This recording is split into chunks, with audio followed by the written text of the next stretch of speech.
Get ready for the dictation. Tamil இளநிலை மே 1976. 5 seconds. Start. தலைவர் அவர்களே, இன்று தமிழக அரசின் சார்பில் அளிக்கப்பட்டுள்ள விவசாயத்துறை பற்றிய மானிய கோரிக்கையை ஆதரித்து என்னுடைய கருத்துக்களை தெரிவிக்க விரும்புகிறேன். தமிழ்நாட்டில் சுமார் 80% மக்கள் விவசாயம் செய்பவர்களாகவும் கிராமங்களில் வசிப்பவர்களாகவும் இருக்கிறார்கள். அவர்களின் பெரும்பாலானவர்கள் ஏழைகள் என்பதையும் அனைவரும் அறிவோம். ஆனால் அவர்கள் செய்யும் விவசாய தொழில் மிகவும் முக்கியமான தொழிலாகும். ஆகவே அவர்களுக்கு நாம் அதிக முக்கியத்துவம் கொடுத்தாக வேண்டும். எல்லா திட்டங்களையும் விட விவசாய உற்பத்தி திட்டங்களுக்கு அதிக பணம் ஒதுக்கப்பட வேண்டியது மிகவும் அவசியம். இந்த துறையை நம்பிதான் இந்த நாட்டு மக்கள், இந்த அரசு கூட இருக்க வேண்டிய நிலை இருக்கிறது. இந்த அரசும் இந்த நாட்டிலே உள்ள விவசாய மக்களுக்கு செய்ய வேண்டியவைகளை காலாகாலத்தில் செய்து கொண்டு வருகிறது. எனினும் இத்துறையில் செய்ய வேண்டிய சீர்திருத்தங்களும் முன்னேற்றங்களும் ஏராளமாக இருக்கின்றன என்பதையும் அரசு மறந்து விடுவதற்கில்லை. இந்த துறையுடன் மிகவும் நெருக்கமாக சம்பந்தப்பட்டுள்ள கூட்டுறவு, மின்சாரம், பாசனம், கால்நடை போன்ற துறைகள் இன்று வெவ்வேறு அமைச்சர்களின் கீழ் தொடர்பற்ற முறையில் இயங்கி வருகின்றன.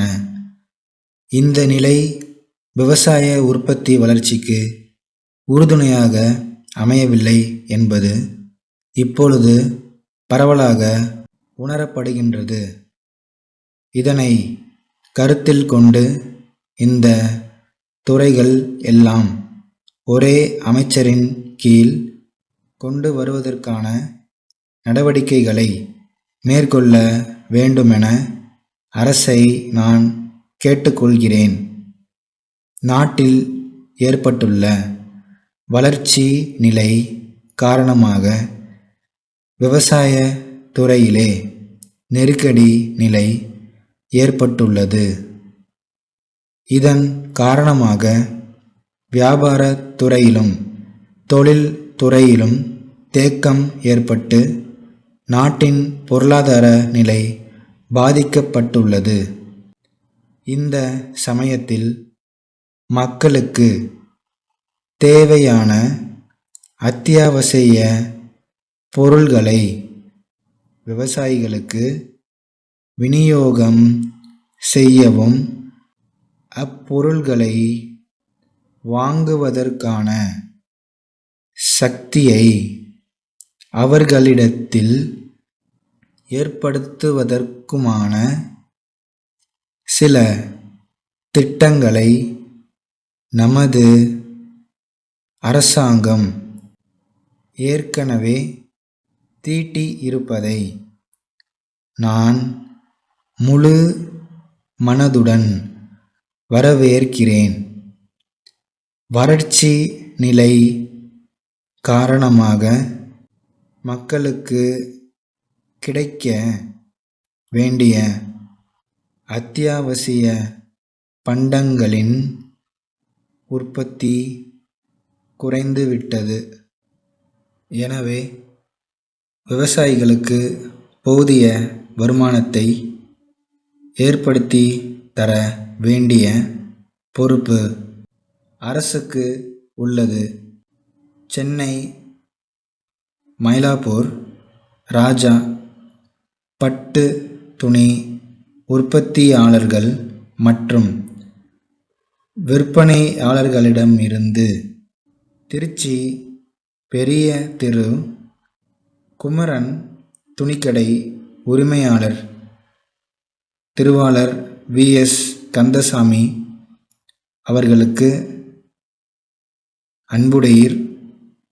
நேற்று காலை நீங்கள் தொலைபேசியில் பேசியபோது கேட்டுக்கொண்டபடி 10 விதமான பட்டுப் புடவைகள் அடங்கிய கட்டு ஒன்றினை இன்று பதிவு அஞ்சல் மூலம் அனுப்பி வைத்துள்ளோம் என்பதை மகிழ்ச்சியுடன் தெரிவித்துக் கொள்ளுகிறோம். இத்தகைய சிறந்த புடவைகளுக்கு இப்பொழுது கிராக்கி ஏற்பட்டு மிக அதிக அளவில் அவைகள் விற்பனையாகி விட்டபடியால் கூடுதலாக அனுப்ப இயலவில்லை. எனினும் சில நாட்களில் மேலும் பல மாதிரிகளில் பட்டுப் புடவைகள் வரவிருக்கின்றன. இத்துடன் எங்களிடம் தற்பொழுது கைவசமுள்ள மிக உயர்ந்த கம்பளி மற்றும் நவீன பருத்தி துணிகளின் விலைப்பட்டியல் ஒன்றை தங்கள் மேலான பார்வைக்கு இணைத்துள்ளோம். என்றும் தங்கள் ஆதரவை விரும்பும் தங்கள் நம்பிக்கையுள்ள